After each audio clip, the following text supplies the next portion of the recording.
They met long ago, a boy in school and his teacher. But close in age, they spent most of their time not learning history, but talking about music and fucking around. Years later, and still not particularly grown up, they're trying to relive those nerd out sessions.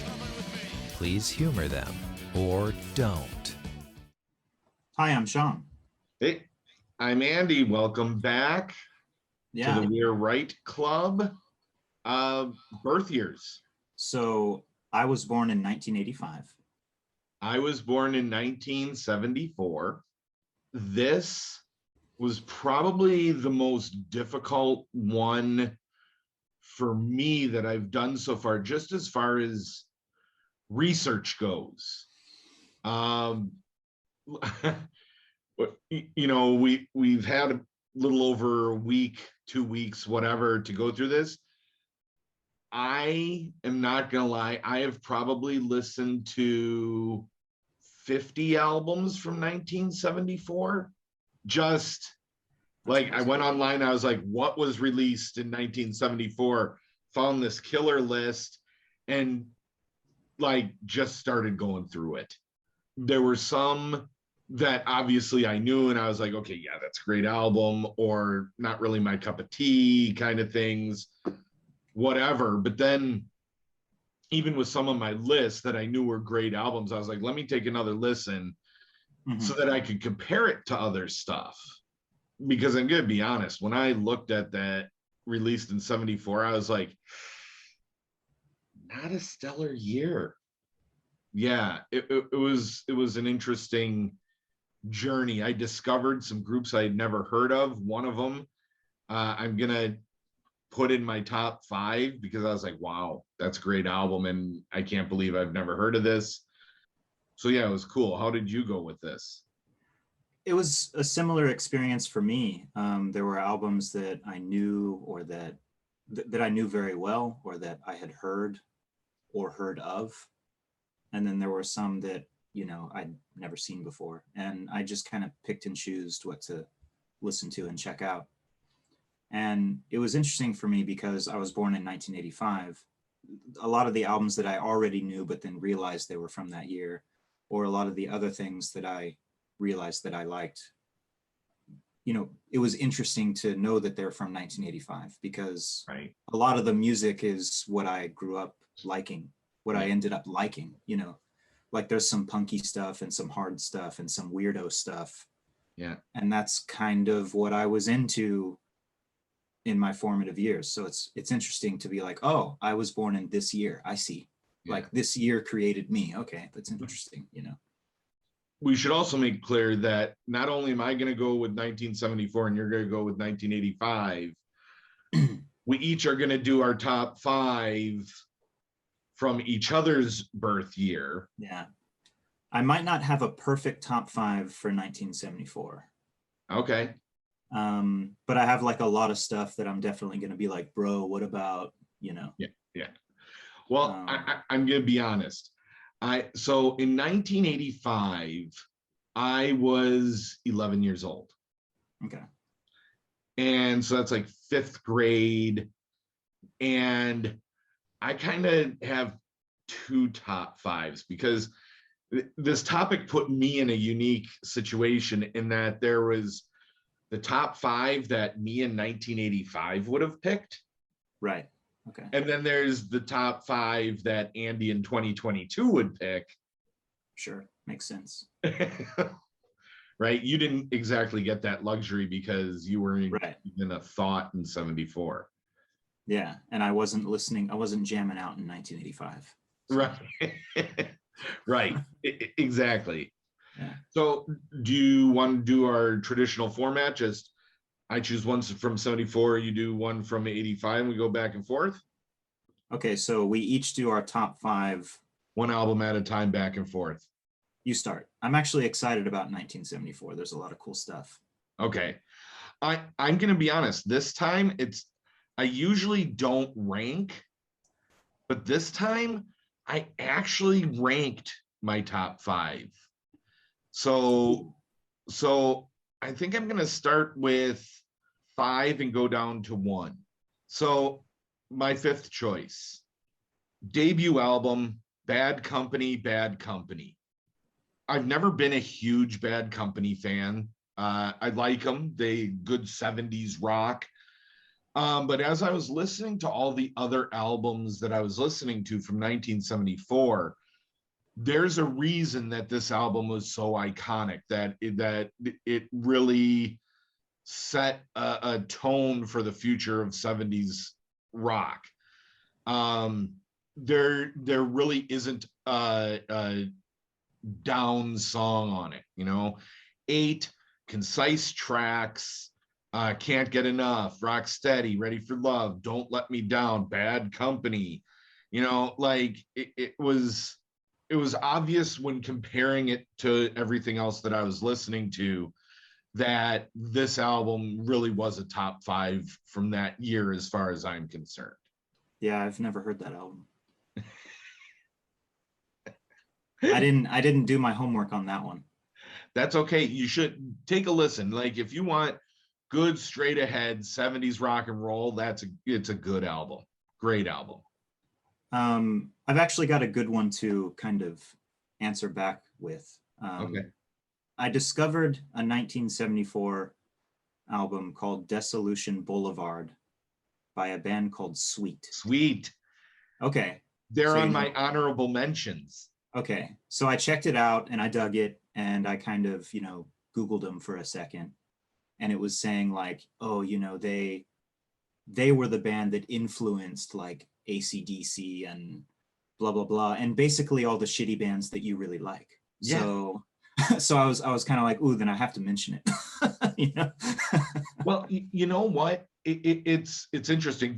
I didn't think they would be, because they were the height of glam rock.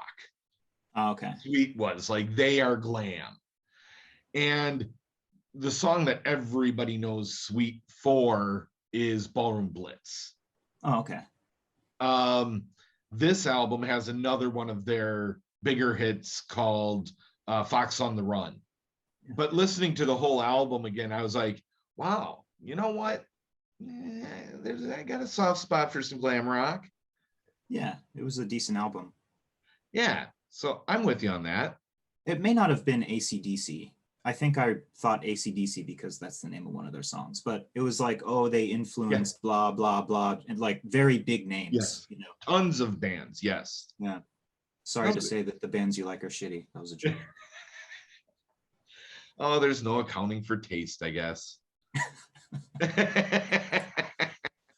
There is an incorrect opinion. There is, and right now you have it. Sweet. Yeah. Cool. All right, so now I'll go. All right. Mine aren't in any particular order. Okay. I'll go ahead and start with Husker Du's New Day Rising. Interesting. So, yeah. Okay. Were you going to pick their other one that came out in 1985? I was, yes. Okay. Yeah. Sorry to spoil that one too. But this one, like, well, I mean, I'm a fan of Husker Du. Yeah. I really love Bob Mould and stuff, and I've always liked this album, but I didn't really know a lot about it in depth. This was, I mean, it's a very punky, gritty album, but it's kind of, and it's very lo-fi. Like you can hear the bass guitar, but there's like no bass. No, exactly. Like, yeah. There's no low end. So yeah, No. it's funny. It doesn't sound very good, really. Not very much like, I mean, Husker Du was just recording in little local Minneapolis studios that probably were, and they were such an underground band. Right. Yeah. It probably wasn't a very expensive analog recording. Yeah, no. Right. And this is kind of, the Husker Du that I really like is the stuff that has the more like poppy tinges, the sparkly sounds. Yes. And apparently this album is kind of where that's starting. Right. Or no? It is, but when you listen to the album, it's still that punky, like, Oh yeah, like just like small little moments, yeah. small little moments, but like, you know, it's basically blistering throughout. Yes. Um, but then you've got like 50 Times the Pain. Yeah. It's a hardcore punk song, but it's got these weird jazzy drums in the beginning. Yeah. And then it kind of drops into that sort of pop thing. Yeah. And then it speeds up again. Right. And Books About UFOs has keyboards in it, and it kind of sounded a lot like the Hold Steady in a way. Ah, I'd never really thought about that before. I haven't heard this album in a really long time. I'd have to go back and listen to it again to. It's pick got out that the kind of like, nuance. it's got that kind of like, you know, early 2000s when I was in college, sort of alternative country indie thing Yeah. going, which I thought was cool. But yeah, so it's like this very blistering, but they're starting to kind of move into being poppier. Right. Yeah. I mean, again, excellent transition. Now, as I told you earlier, I'm cheating again, as I usually do during our podcasts. But when I looked at my top 5 from 85, I have the advantage of I was alive in 85. I was like in 5th grade, 11 years old. And so I made 2 top 5s for 85. One is 1985 me making a top 5, and the other is 2022 Andy making the top 5. Okay. And in my 2022 Andy making the top 5, I also chose Husker Du, but I chose Flip Your Wig. And Okay. probably the biggest reason I chose that is because that album has my favorite Husker Du song, which is Makes No Sense at All. Okay. I absolutely love that song. And when you talk about that pop sensibility and where they're transitioning, like Makes No Sense at All it's almost full on pop. And it's just such a fantastic song. Husker Du is a great band. So I'll leave it at that. It's good that we both sort of chose them though, because they definitely deserve to be mentioned. Yeah, definitely. My number 4 for 1974, I'm going with The Grateful Dead, From the Mars Hotel. It's no secret, I love The Grateful Dead. This particular album has Scarlet Begonias, which is in my top 2 or 3 Grateful Dead songs. It's so layered, it's just great. But this also has US Blues, Pride of Chickamauga. Like it's a solid Grateful Dead album. I think it gets overlooked often. But to me, Scarlet Begonias helps it stand out a bit. And it's Grateful Dead, so it's got to be good. Yeah. So that's who I went with my number 4, because I thought that's a good album. Yeah, I know very much that you're a Deadhead. Is that what it's called? Yes, I love the Deadhead. Grateful Dead. Sadly, I'm a little too young maybe to have, hopped on the travel bus with them, but Okay, so the Dead, they're like a jam band, I guess. I guess they totally are. Okay. I'm not sure. Let's see if I can find something that's like worthy of, kind of calling back with. But, I don't want to ruin your list either. No, it's okay. Do it, man. Okay, this isn't really a jam band, but, they're jammy. And the instrumentation is, very intricate. Pretzel Logic by Steely Dan. Okay. That is not on my list. And I think we both know why. Maybe you told me, but I forgot. Steely Dan is horribly overrated. Ooh, okay. I mean, actually, you're probably right. I know that's me being very controversial, but I guess I recognize the talent. But when I saw that album was from 1974, I was like, done. Fair enough. Some albums just call out to you. Yeah, it's like I like it very much. So Yeah. but yeah, I guess that's the, the jammiest thing, maybe. I don't know. It's interesting because are they, I seem to think or recall something that they were actually very planned, like very song Yeah, that's true. craft driven. Yeah, like written, like composed songs. Yeah. Yes. But they have that jam bandy feel, I think, particularly if you're looking at like a 90s version or early 2000s version of a jam band. Yeah. Steely Dan has kind of that feel, maybe. Yeah. I guess just because, there's guitar solos and stuff Right. but yeah, that doesn't make them a jam band. I will respect your choice and disagree.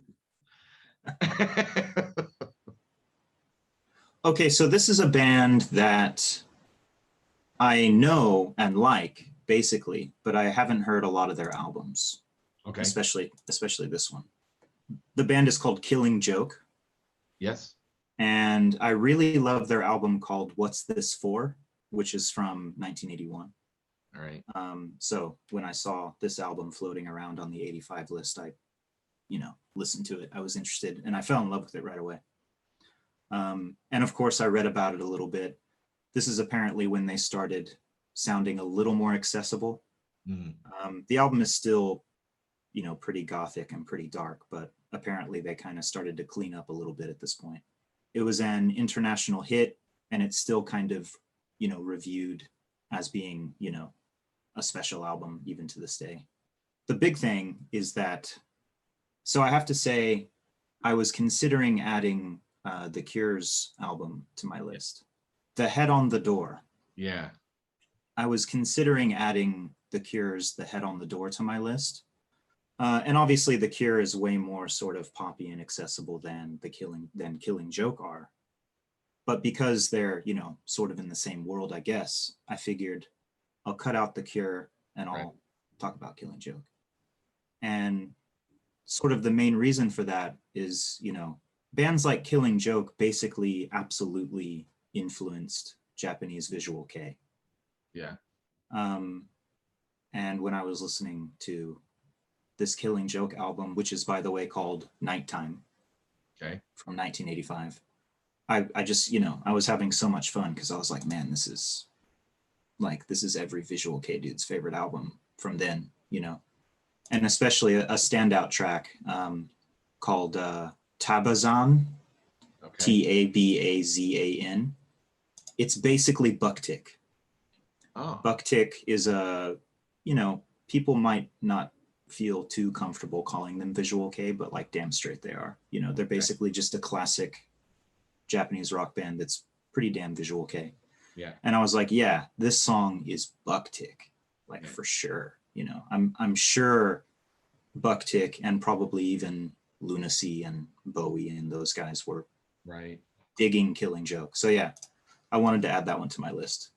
It's interesting. I have never, like you say, that Killing Joke is not so accessible. And I've listened to so many albums. I listened to that one in preparation for today's podcast. And I was like, I could see the influences. Mm-hmm. But for me, I was like, yeah, I can't get into this. I can understand that completely. Yeah. I can understand that completely. Yeah, I mean, if you showed me this album or maybe any Killing Joke when I was in high school, I would have been like, dude, The Cure. Like, I don't need anything else. Right. Like, this is weird, probably. So yeah. It's definitely an acquired taste. That Tabazan, I was watching a live video of it from, I think, 1985 on YouTube. And yeah, it was just so funny because it seemed like in the audience, there were like mixed responses. Right. Like there were people that were just like, oh my God, and then there were people that were just like, what? Like, what the hell is this? And I was like, man, I wish I was there, to like see how this scene is like reacting to this maybe pretty new thing or whatever. I don't know. So definitely. And definitely underground. Yeah, definitely. Yeah. Yeah. So that was cool. And again, the show, I was like, yeah, this is Buck Tick. Like, and I love Buck Tick, so I was happy about Right. thinking that, but I was also kind of like, so Buck Tick's not like super special, I guess. Right. They're not super innovative. They've Yeah, been, yeah. yeah. They're one of the first in Japan to do it, I guess. Right. So, Right. but that's cool. Well, So I'm that's gonna so my I'll go from so the Husker Du was my 2022, Andy. Looking back at 85, so I'll stick with that list. Um, I think I've brought up this album. Well, no, I'm just gonna jump right in with Husker Du's uh competition in Minneapolis in 85.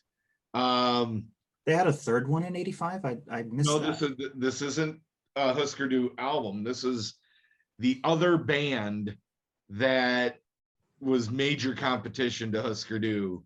And Oh, although I love that Husker Du album and I love Husker Du, the Replacements Tim okay. is a killer, killer album. I know of it, but I haven't heard it, so I need to check it out for sure. Yeah, it's so good. Um, Even if I disagree that it's better than Husker Du, I mean, I'm obviously gonna love it, yeah, obviously, so I mean, it's definitely poppier. I mean, that was the big distinction between the two was that Husker Du was much grittier and probably more experimental in their sound, but the Replacements were just as punk, but Paul Westerberg's writing style was so much more on that poppy end. And Tim, to me, is kind of like their crowning achievement. You know, it's got Kiss Me on the Bus, which was a huge hit.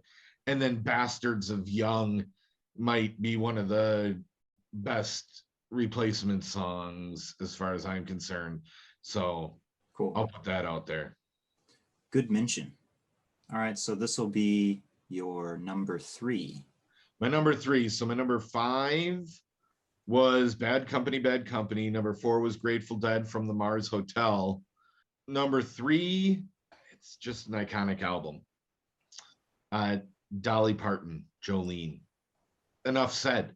I mean, the song Jolene would be enough alone to make it a must-have album. But then when you also put on there I Will Always Love You, okay, 2 of Dolly Parton's most iconic songs. And I was talking with a buddy of mine when this album came out at this stage in Dolly Parton's career. She was just leaving her first husband and going through all this turmoil. She was kind of breaking free from the pure country that she was doing and experimenting a little, hence Jolene. And my buddy told me something I didn't know. And that's when Dolly Parton went in to the recording studio for a song. She's playing with all these studio musicians. And none of them could figure out the guitar part to Jolene. So she just did it herself because nobody else could do it. That's cool. And you're like, oh, right on, Dolly. Like she's just one of those artists that transcends her genre.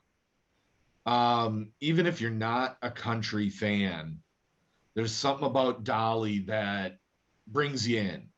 And especially that song Jolene, just like this beautiful darkness that is the basis of that song, this pleading, phenomenal song. And yeah, when I saw that one, I was like, okay, that's automatically on the side. I don't need to go back and listen to that album. I did, but I was like, this is, here's my long list. Here's the ones I know are going to be somewhere on the list. She was an automatic, and yeah, that's fantastic stuff. Yeah. This is actually a very perfect transition twice. Oh. So also from 1974 is J.J. Cale's Okie album. I saw that one. It's not Naturally, which is his way better and probably best album. Well, it's at least his sort of classic album, and that's not from 1974. But yeah, I love J.J. Cale, but I hadn't heard this album. Plus, it's called Okie, Yes, and I'm an Okie. you are. Don't worry, viewers, that's not a derogatory term. You can call me an Okie all you want. Yeah. It is fine. Means you're from Oklahoma. Yes. So I listened to it. I enjoyed it very much, and I thought, okay, I'll throw it onto the playlist and just kind of see, if it needs to be mentioned. J.J. Cale to me is one of those artists that influenced everybody. Like he was more songwriter than musician.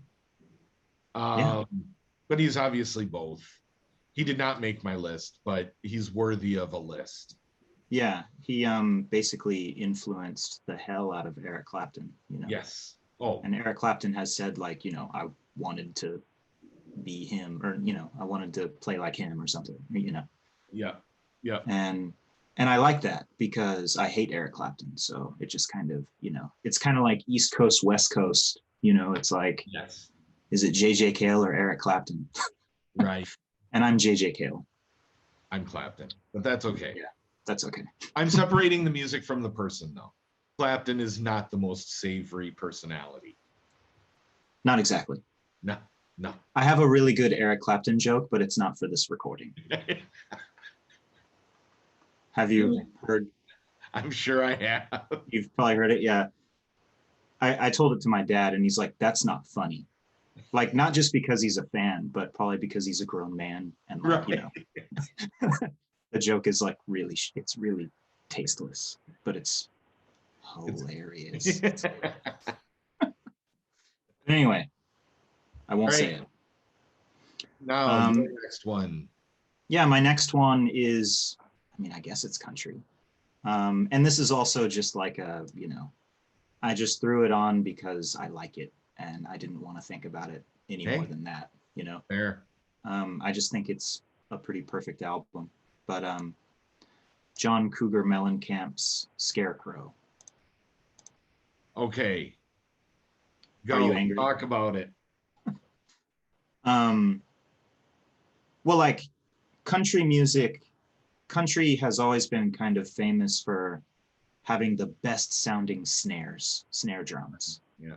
Like they're just always full and like beautifully recorded. I don't know why, but like it's just the way it is. Like turn on the radio in America and go to some cheesy modern country radio station and it's like, damn, those are some drums. Like they just sound, they always sound so good.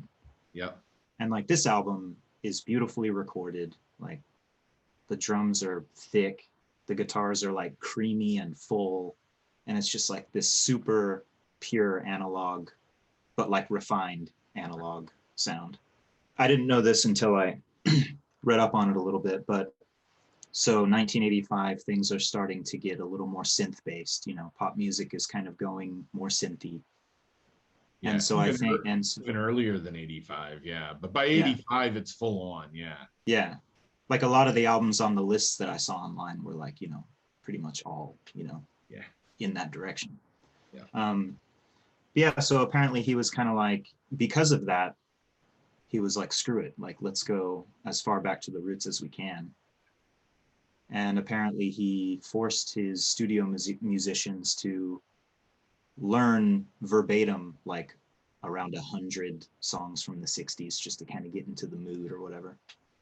And I thought that was interesting because while I was revisiting the album, I was just kind of thinking, it's 1985, but there's some pretty, I'm not super well versed in country music or country rock in the 80s, but to me, it just kind of feels like this is 1985, but there's some stuff on this album that sounds maybe ahead of its time or a little bit newer than a 1985 John Cougar Mellencamp album, Right. Like there's some pretty like cool poppy intros and like really jangly, almost 90s alternative sort of guitar riffs and stuff. But it's also just very like country. And yeah, I love it very much. I've always liked this album a lot. So this is on my top 5. Back in the day. Me and 85. And I'm gonna be honest, the top 5 that are like me and 85, I still love the albums. It's not like they're not on Right, but it's a different perspective. Yeah, it's a different. So I love Mellencamp. Oh, I always have. And what I find interesting and I think it's a generational thing and it's an evolution with music, but Mellencamp wasn't country. And I have never considered him country. He's rock and roll. Yeah, for sure. Yeah, I mean, he's rock and roll, but people would consider him country today. But yeah, that wasn't the consideration in 85. But this album in particular, I mean, Rain on This, just the opening track. Yeah, it just pounds. It just pounds, you know, that rain on the scarecrow, blood on the plow. Like, yes. And that like ring, I'm sure they added it on top of the actual snare. I don't think it was the snare, but there's that. Yes. I don't know what instrument that is, but it's super awesome. It's super awesome. But then like Small Town, just so quintessential Mellencamp. Yeah. You know, but then he's got ROCK in the USA, Rumble Seat, like, yes, Scarecrow, definitely. Like, I had that album in 85. Like 5th grade me had that tape. Nice. Yeah, like Small Town is sort of that song itself is sort of like a home away from home. Right. Like I can't super relate to it, but like I kind of can. I know what he's singing about. I can see the song. Yes. I can see it. I can smell it. And it's awesome. I'm a huge Mellencamp fan. I'm glad that you put that on your list. Cool. So we can still be friends. Definitely. So far. So far. Even with your disparaging of the Dead and stuff. Yeah. Yeah. I have another, get ready, because I have another sentence here that I was just going to kind of go ahead and skip, but I'll say it anyway. Uh-oh. Like whenever I hear people talk about like the boss, you know, or, you know, Tom Petty, I always kind of think to myself, what about Cougar, man? You know, what about, I think he gets dropped way too often from that conversation. He gets a little tossed aside. Yeah. He does get way tossed aside, but he was a monster in the late 70s and through the 80s. He was a monster. And then all of a sudden, people forgot about him in the 90s, maybe because he stopped touring as much, whereas Springsteen and Petty just kept going and kept going. They just kept being really big. Yeah. Whereas Mellencamp kind of took a step back maybe, but didn't he sort of get really political and start kind of mainly just being political? Like being in the circuit or something? I don't know. He was political. Like he's the one I think that started the whole Farm Aid. Okay. Like it was he and Willie Nelson or something. I don't know if that's what I associate them with, was, you know, just the common man. I mean, that's what Mellencamp songs are all about. Yeah, apparently that's the concept of Scarecrow. Like the whole album kind of deals with, you know, small town farms kind of losing business because, Yeah, I mean, he's from Indiana. No, good choice. I'm with you on that one. Cool. Yeah.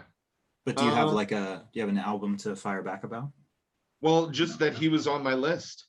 Oh, cool. Yeah, so he was also there for me. I'll just mention a 2022 Andy from 1985. Okay. And that is The Descendants, I Don't Want to Grow Up. Oh. And I'm not going to get into it other than I love The Descendants. 1985, Andy had no idea The Descendants existed. 1985, Andy did not know punk music yet. not 2022, Andy loves the Descendants. Right. Yeah. So I'll just leave Yeah. that.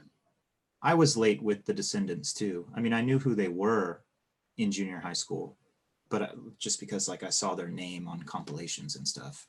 Right. But yeah, it wasn't until much later that I actually gave it the time. Yeah, I view them and Bad Religion kind of as like the fathers of pop punk, Yeah. just because there's melody to their hardcore. Yeah, for sure. All right. My number 2 from 74. I did Bad Company, Grateful Dead, Dolly Parton. I'm going with Bob Dylan here. Planet Waves. It's him with the band. And that was just a killer combo. Pretty much any album that had Bob with the band backing him up was going to be a winner. But also, this album has my absolute favorite Bob Dylan song, and probably one of my top 10 favorite songs. And I'm actually, I have to give a graduation speech Saturday at school, and it's based around the lyrics to Forever Young. And I think that there's some of the most sentimental, beautiful lyrics. Absolutely love them. And they fit like a graduate, just as a teacher, when I think of a song that fits, especially since I teach grade 12 and, have so many students like you who eventually move on, I feel like Bob Dylan with Forever Young just hit the nail on the head with these lyrics. The fact that this album also has 2 versions of Forever Young, one kind of fast and the other slow, I think that's kind of cool that they put 2 different versions of the song on the album. But I mean, just the first verse, I think it's may God bless and keep you always. May your wishes all come true. May you always do for others and let others do for you. May you build a ladder to the stars and climb on every rung. May you stay forever young. Damn. And there's 2 more verses that are just as poignant as that. It's just such a positive, well-wishing song. Like it's there to say, you know what? I want the best for you. And I love the song. And the album is the rest of the, it's not just that song, but that definitely put that album as my number 2. I thought it was fantastic. Not only is it Bob Dylan with the band, but then that song to me is epic. So I'm looking at the track listing right now, and there's 11 songs. Yes. Forever Young Slow is track 6. The fast version is track 7. Yes. So does that mean side B starts with both of those songs, or does the slow version end side A and the fast version start side B? I can't remember. Because if it's the latter, that would be so cool. So it is. It's number 6 finishes side 1, 7 starts the B side. Yeah, that's super cool. That's super cool. Right? Now I have to find the vinyl. Yeah, it's a great album. It definitely deserves to be high up there as far as I'm concerned. Cool. In response to that, huh? Yeah. I'll start going into some other stuff that I wanted to mention. This is a band and an album that I didn't know until I lived in Japan. But Sparks, the band called Sparks, and the album called Kimono My House. I listened to that one. That album's super cool. Super cool. Yeah. Super cool. Yeah, like starting to hang around in the music scene here and meet like extreme nerds, Yeah. The band name was flying around, so actually the first time that I ever sat down to listen to this album was actually on vinyl. Like I hadn't heard them yet, and I was digging around. Yeah. And I saw Kimono My House for like, $12 $12 or something. And I took it home and I played it and I was like, oh, wow. Yeah, this is very cool. So it was kind of a cool, like I checked it out old school style, you know, Right. like buy the album first kind of thing. So that was really cool. Because there's a Netflix documentary or something about Sparks that's out right now. Oh, really? Yeah, I think it's Netflix. There's something, some movie about the Okay. band. And a friend of mine told me about him. So I started listening to him. I was like, wow, why haven't I heard this before? Like, this is, Yeah. talk about way ahead of their time. They had two, actually, maybe even three. I can't remember if I saw three, but only added two because these are the only two that I know. But anyway, Right. they definitely had at least two albums in 74. Okay. The other one's called Propaganda, and that's very good too. Very good. Okay. But I think Kimono is sort of like their Right. whatever, you know, it's their classic or something. But it's the one that, you know, indie nerds that only want to skim the surface tend to know. You know? Of course. Yeah. No, that's a good choice. Not in my top 5, but Yeah. I mean, I'm not sure if I would have put it in my top 5, but 74 had some good kind of weirdo stuff. yes. So I kind of wanted to start getting into that. Okay. Nice. All right. What's your 85? Speaking of weirdo stuff. So to go back, my first mention was Husker Du, New Day Rising. My second mention was Nighttime by Killing Joke. My third mention was John Cougar Mellencamp's Scarecrow. And next, I'm going to talk about a Frank Zappa album. Oh, I was just talking about Frank Zappa with a friend of mine today. And this is called Frank Zappa Meets the Mothers of Prevention. Yes. Not invention. And that's referring to the lobby group PMRC. Yes. That was attacking bands like Zappa for, you know, having raunchy lyrics or things like that. So they were trying to censor albums. Yes. And the album has like this warning/guarantee in the inside. And it's long. I'm not going to read it all, but I'd like to read the beginning and the end. Okay. Because it's funny. So, warning/guarantee. This album contains material which a truly free society would neither fear nor suppress. In some socially retarded areas, religious fanatics and ultra-conservative political organizations violate your First Amendment rights. By attempting to censor rock and roll albums, we feel this is unconstitutional and un-American, blah, blah, blah, blah, blah. Towards the end, this guarantee is as real as the threats of the video fundamentalists who use attacks on rock music and their attempt to transform America into a nation of check-mailing nincompoops, parentheses, in the name of Jesus Christ, in parentheses. If there is a hell, its fires wait for them, not us.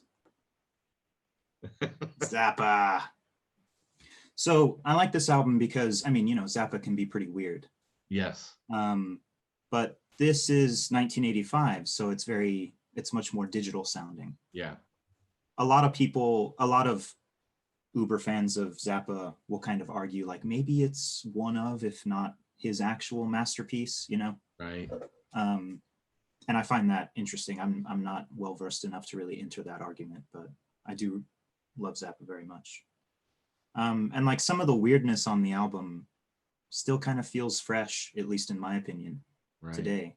Like it sounds like the 80s, but there's been plenty of indie bands in recent years that kind of do those sorts of cadences and like weird melodies on top of each other and experimentation, basically. And like, actually, I remembered while I was listening to it again, I have this friend who likes, you know, interesting, weird music. He wants to be challenged, you know? Yeah. And I told him, Frank Zappa came up in the conversation. I was like, yeah, I like Frank Zappa very much. He found that surprising because I guess he thinks I'm a boring dude. But he's like, you know, where should I start? And I was like, man, I don't know. Like I've heard a lot of Zappa albums. There's a lot of them and I've heard a lot of them.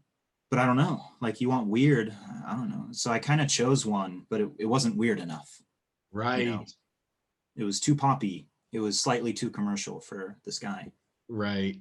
And then when I was listening to this album, I was like, shit, I should have chose this one. Right. Like it's probably weird enough. He'd find it interesting. You know, it's not that classic Zappa. I guess I had it too much in my head, like what classic Zappa is, Sure. you know. Sure. So I just kind of forgot about this album. But this would have been a good place to start. Like left field in the sense that it's not like the classic rock thing, Yeah. but still very Zappa, modern, weird, political, super political. You know, I I was talking with a friend about Zappa today, and we were both like, you recognize his genius. Like he was an innovator, he was an experimenter. Can I say I'm a Zappa fan? No. I've never been able to connect with his weirdness. There's certain songs that I think are great, whatever, but I've never been able to connect with Zappa. But I recognize who and what he is, right? And I understand people who are Zappa fans. It's just not a style for me. I remember the PMRC. Like I remember that being on the news all the time. I remember constant MTV updates when MTV was in its heyday in 85. I was an MTV junkie, and it was all over the place. Al Gore's wife Tipper was the leader of it. Yeah, I remember it was her that started the whole parental advisory thing. Yeah, well, that was the PMRC. We have parental advisory labels on albums because of them. Yeah, okay. But I remember seeing clips like on MTV of Zappa, Dee Snider, and John Denver, of all people, speaking in front of Congress, talking about how bad censorship was and how it's a violation and all this. It's very interesting time period. I thank my parents for believing that music was music and who gave a shit what the lyrics were. Yeah. Yeah, my parents weren't too bothered. I mean, basically they weren't. Yeah, my parents. I mean, my parents they saw the CDs with parental advisory stickers, and they saw the Green Day cover where monkeys are throwing poop. You know, I mean, yeah, whatever. My parents bought me my first NWA tape. There you go. Right? You go. NWA and the Posse. They're called Northwest Arkansas. Right? Like, you know, but I do remember that from that time period, like that. Yeah. So when I was in music school in Texas from 2004 to 2006, the music school library had basically all of his CDs. Okay. And so as a music student, I was allowed to borrow them. Right. 5 at a time, you know? So like I went through a Zappa phase and I took the next five, ripped them all. Sorry, school. Yep. They're all in my hard drive somewhere, however many. And yeah, I just like got really into him. I was listening to him quite often for a while. I think it's like, it's in the 80s, it's during all this, and he's on like Crossfire. Okay. That like news debate talk show. Yep. And the Crossfire guy's a total dick. And I can't remember exactly what was said, but you know, he's Zappa's, you know, very calm, very polite, extremely well spoken. Yeah, exactly. He's very articulate. smart. Yeah. He's extremely smart. He knows what the hell he's talking about. Yeah. I wouldn't want to debate him on anything. And the guy's just like, you know, ranting and raving, like, you make money off of this trash, you know, Zappa or something. And Frank Zappa's like, Mr. Zappa. And yeah, I make millions. Or like billions or something like that. Yeah. Right. It was like, it was so good. Like he was starting to get kind of pissed, you know. It's like Mr. Zappa, and yeah, I make a ton of money. All right. My next from 85, and I'll keep going off of my 2022 Andy list. 85 happened to be the debut of Fishbone. All right. So Fishbone. Their hit, I guess you could say, it was Party at Ground Zero is on that album, and it's great vintage early Fishbone. It's ska, it's goofy, it's experimental in places, but it's always fun. And yeah, so that, again, 1985, Andy didn't know about Fishbone. 5 years later, Andy knew about Fishbone. 5 years later, okay. Like 1990, Andy knew about Fishbone. Okay. But not 1985. I see. Yeah. So still a bit young. 11's like you're almost, I think maybe when I was like 12, right, is when like I was getting a little cooler, maybe in my taste. I think in 85, for the age I was, if it wasn't on MTV, I didn't know it. Oh, right. Yeah. And that's, if it wasn't I'd be the on, same for like 9, 10, 11. Yeah. If it wasn't on primetime MTV, I didn't know it. And I watched a ton of MTV. And so, yeah, Fishbone, not exactly on primetime MTV. The moment you and everybody else has been waiting for, I know. Mm-hmm. My number one from 74, and to me, when I saw that this album was on there, I was like, well, that's obviously number one.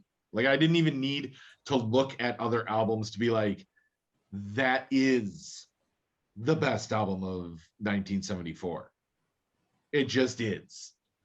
And that is Queen, Sheer Heart Attack. It's got Killer Queen on it. Flick of the Wrist, Brighton Rock is a great song. But it has quite possibly my favorite Queen song, which is Stone Cold Crazy. Probably one of the first thrash songs, if you will. Okay. And it was funny because after I listened to the album, I typed in, Stone Cold Crazy, and on YouTube, there's tons of videos of Metallica doing that song with Queen, just rocking it out, and like James Hetfield being like, this is like the first thrash. Like, it's just so out of left field for Queen, but then not, because they were super experimental with their sound. They did all kinds of different genres and styles. I think that's one of what makes Queen so iconic, was that they didn't just do We Will Rock You or Another One Bites the Dust. They also did Bicycle and Bohemian Rhapsody. And then you listen to Stone Cold Crazy and you're like, holy shit, these guys can seriously rock. Queen is my mom's favorite group, so I'm well versed in Queen because I listen to a lot of Queen. And that album, when I saw that was 1974, I was like, okay, hands down, game over, done. Yeah. That's the album. That's all I gotta say about that. It's just awesome. Nice. The only other things that I have on this playlist, my 1974 playlist, are things that like I know, but not well enough to really talk about too much. So maybe I'll just, since we're done with your list, I'll just kind of like mention a few of them or something. Cool. But this is a recent discovery for me, actually. There's Todd Rundgren. I swear the first time I heard that guy's name was like 2 months ago. What? I know. Isn't that crazy? What? And then all of a sudden it's like, wait. He's everywhere? It's like, he did that? He did that? But his album called Todd, T-O-D-D, came out in 74. And this is one that I think I played at least once. Right. I kind of started to see who he was. And again, 74 was kind of a weirdo year. Yeah. So I thought, ooh, maybe we can mention this one. But that's really all I know about it. I can't say anything else really. I also added Ohio Players to the list, the album called Skin Tight. I haven't spent a lot of time listening to their music, but I know that they're like one of the most sampled groups in hip hop. Yep. Specifically, the first track on Skin Tight, which is called Skin Tight. You know, it's on like a Redman and Method Man song, you know. A couple songs at least from like maybe all of their albums are on something, you know, used on something. So they're funk. Yeah. So I thought it would be cool to mention them. Genesis. Are you a Peter Gabriel Genesis or a Phil Collins Genesis? Here's my thing with Genesis. Their brand of prog rock, I recognize the talent and the ingenuity behind it and the creativity. It's not something I find easy to just sit and listen to. And I find the post Peter Gabriel Genesis to be easier to listen to. Okay. That said, I love Peter Gabriel's solo post Genesis. Me too. Yeah, definitely. So yeah. So like me too. I love Peter Gabriel. And I haven't spent a ton of time with Genesis. Right. But I was speaking to my friend Ian again. Yep. And he was like, "Oh, the Genesis album, A Lamb Lies Down on Broadway." And I was like, "Oh, I'm not sure if I've heard it. You know, I've clicked around Genesis a little bit, but I was like, oh, I don't know, you know." And he's like, "Dude, that's Robert Pollard's favorite band. Robert Pollard, the lead singer of, and basically songwriter of Guided by Voices." Yeah. And I was like, "Oh, okay, well, I'll at least listen to it. I probably shouldn't mention it officially, but, you know, I'll listen to it." And man, like, I could hear the influence amazingly. Really? Like, I could hear Robert Pollard, and like, I could hear exactly what moments like excited him and like influenced him. And so that was really cool. So I'm going to spend more time with that album. Okay. Genesis, The Lamb Lies Down on Broadway. Do you mind if I wrap up my 74 list quick? Sure. I won't talk about many of them. Lynyrd Skynyrd's Second Helping. Yeah. I mean, the album with, I mean, it's got Call Me the Breeze and Sweet Home Alabama. It's good. Yeah. You mentioned Sweet. That was one of mine. Bob Marley and the Wailers, Natty Dread. Yeah. ABBA, Waterloo. But for me, I think the joy of going through 1974 was I discovered 3 bands that I'm like, okay, that's legit, and I've never heard of them before, and I need to dig deeper. And they're all kind of the same genre. They're all just 70s rock. Mm-hmm. But there's one band, I guess nominally a 70s supergroup. They had members of Mott the Hoople and stuff, you know, but a group called Hackensack, the album Up the Hard Way, almost made my top 5. And they only put out the one album. It's fantastic. Another group called Spooky Tooth, who ended up influencing a ton of metal bands. A lot of metal bands have covered Spooky Tooth songs. They're not metal, but obviously their brand of rock lent itself or was palatable to the ear of metal artists. Interesting. And then another one that probably is way too Led Zeppelin, but that's probably why I liked them, was a band called Neon Rose. And they all had albums in 74. And now I want to delve deeper into Spooky Tooth, Neon Rose, and I want to get this Hackensack album. All right. Your last one for a good year. Yeah, I felt like I should mention a hip hop album because, you know, I don't really like hip hop that much. Um, I and am shocked because there's so many iconic 85 hip hop albums there's quite a few. Yeah. and you haven't mentioned one yet. And Yeah, I'm yeah, like, yeah. what? I was like, be fair, Sean, give some love to hip hop even though you don't like them.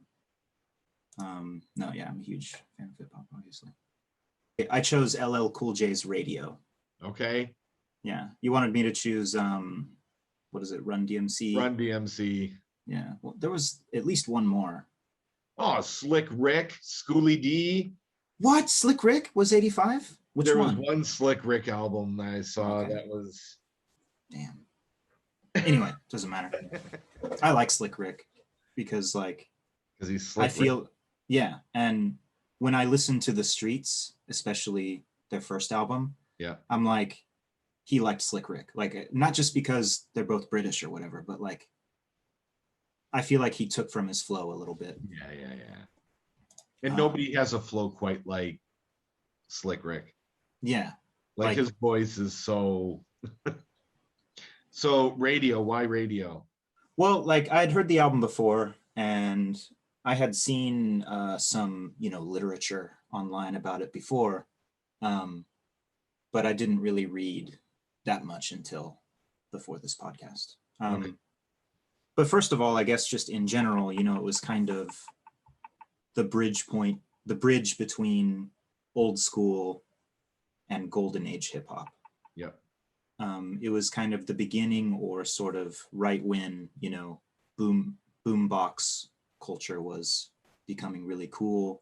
Yeah. And not so much braggadocious battle rap, but like, LL Cool J was one of the first ones, especially with this album, to kind of talk about other stuff too. Right. Like varied subject matter, Yeah. So the album kind of like scratched an itch that needed to be scratched in hip hop at the time. Yes. That was like sort of my basic knowledge of the album. Other than that, I've never been a huge fan of LL Cool J because I don't know, I just kind of see him as a bit of a playboy and a pop star. Yeah, but come on. Oh, but Knock you out and yeah. But from the beginning, I was always like, okay, Radio's definitely cool. Yeah. And yeah, Mama Said Knock You Out is from another album, right? Yes. Later. Which is yeah. Yeah. Radio is his first one. Yeah. Yes. Radio's his first one. And so it's important in hip hop history. Yes. That's kind of generally all I really knew about it. And that it sounds good to me. I enjoy it, kind of thing. Right. And I knew that Rick Rubin produced it, but I didn't really like read any more into that. But yeah, apparently like, people really give Rick Rubin a lot of the credit for why that album is so, people say great things about, how talented LL Cool J was and how he really pushed himself on the album, but they're basically just like, he needs to say thank you to Rick Rubin. But during that era of rap, he was involved in all of it, basically. He was. He was the one bringing rap to the radio. Exactly, yeah. And I didn't know this, but the liner notes apparently say reduced by Rick Rubin instead of produced, because like, they love how it was still hard and there was still some, variation in the production, but he kept it very stripped down and he wanted to appeal to the B-boys and the B-girls. Yeah. Because of the boombox, culture. Yes. Because, that's basically what hip hop was at first. Hip hop wasn't a music genre. No. Right? It was, it was definitely associated with the B-boys and B-girls, man. You need to go watch Crush Groove. Right, you mentioned that, yeah. You need some educating, boy. Yeah. Oh yeah. Like I was saying, the other day, it's not done. Like hip hop, like it's, and I don't want it to be done. Like no, of course. Yeah. Like it's been like the most exciting 3 years of my life. Getting into hip hop. But yeah, like, hip hop, at least as far as I can remember from something that I read, like Yeah. The music was definitely a part of it, but you know, it was like the graffiti and the Yes. dancing kind of like was the core of the word hip hop Yeah. at first, kind of thing. Well, I'll go with my last of my 2022 Andy picking 1985. And I think I've mentioned this album before on another podcast, but Talking Heads, Little Creature. I reviewed that album because at first I was like, oh, Talking Heads, nah, it's like obvious or something. Like, let me dig deeper. But because we've talked about it before, I listened to it again. Yeah. You know, I love it. yeah, it's good. So, Yeah. briefly, I'm going to go over the 1985 Andy top 5. Okay. I'm going to preface this by the first two I'm going to mention, I think are the two best albums of 85, even now, 2022, Andy.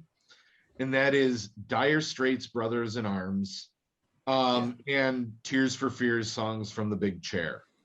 Yeah, I think those are probably two albums of the entire 1980s that should be in a top 10 of the 80s album list. Like growing up and being in that time, especially Brothers in Arms, I mean, the video for Money for Nothing was groundbreaking because it was using like video game animation as part of its thing. But I love the song Walk of Life, and I just that whole album, Brothers in Arms, is amazing.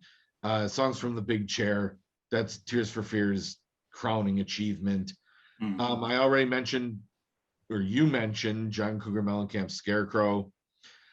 Phil Collins, No Jacket Required. Yeah. Iconic album. You can throw all the shade you want on Phil nowadays. I love the guy, and that's a great album. I used to actually play that tape. I mean, it was the 90s by then. But, you know, in my sister's Walkman, I had that tape, and I have memories of listening to it in the living room on my Walkman while I was waiting for the school bus. Right. Like elementary school. So I wasn't too lame. I was pretty cool. Yeah. And then my fifth one, and this is 1985 Andy, because I think it's this band's one of their worst albums, Motley Crue, Theater of Pain. All right. Like Home Sweet Home, Smoking in the Boys' Room, like hair metal Andy comes out. But I remember with our neighbors, we'd do air bands and stuff, and we would air band the crap out of Home Sweet Home. Sweet. Yeah, 2 very good years. Yeah, you know, overall, I had a lot of fun with it. I learned a lot about what was happening in 74 that I didn't know, discovered some new bands. I do have some others from 85, just 3 others that didn't make either list, and that's Tom Petty and the Heartbreakers, Southern Accents, Heart, which my friend told me today was pathetic that I would put that on a list, so I left it off the list so as not to embarrass myself, but I have a sweet spot for Ann and Nancy. There you go. But then and now you have one less friend. Yeah, exactly. But the other one and I don't know if it's an album. My friend says it is, that there were a bunch of songs on that. It was released as an album and not just a single, is USA for Africa. We Are the World came out in 85. Oh, damn. Okay. Right? And I was like, I can't put that because I didn't know it was a full album. I thought it was just the single, but I'm like, holy cow, talk about an iconic song, because when One Else has such a group of superstar musicians been brought together to record one song. Like, maybe it wasn't mentioned on a lot of lists because it's like a compilation. Maybe it's not an album in the traditional sense. Right. You know what else I found interesting, particularly about 85, was when looking at it, like the greatest hits compilations that came out in 85, like Billy Joel greatest hits compilation. I'm thinking 85 seems awfully early for some of these bands to be in artists to be throwing out greatest hits. So I found that interesting as I was looking through things. Yeah. Well, cool. Well, that was fun. So the next topic, I'll let the cat out of the bag for this one. So Mhm. at the end of the last podcast, we talked about what should be the next topic. And I had said, cover songs. But yet we talked about it last time as like, let's do covers. And then we Okay. decided this topic. Right. But I went away and in my head for the next half week, I started coming up with this list until you corrected me. And I was like, oh yeah. Yeah. So can we make Continue the next that one because you're already ready for it. Yeah. Well, I'm semi-ready for it. There's more I keep thinking of, but Yeah, we can I'm do that. semi-ready. Yeah. And So cover songs, the best top 5 cover songs that were officially released on an album, yeah, like a studio album. yeah. Okay. Now this is going to be one that I think we could easily research and choose some obvious ones. Mm-hmm. And I still may, but I feel like almost what we should do is try to find some beyond the iconic covers. Yeah, definitely. I think we'll find a lot of ones that we didn't know that we like. Yeah, and maybe during it we can, just list some of the iconic, obvious ones, but move beyond that. I think that would be cool. So we'll do covers. Yeah, that sounds good. Cool. All right, man. Well, let's sign off and just remember, we're right. Or let me rephrase. I'm right. Yes, you are. Good student. Yes, you are. I've been here too long.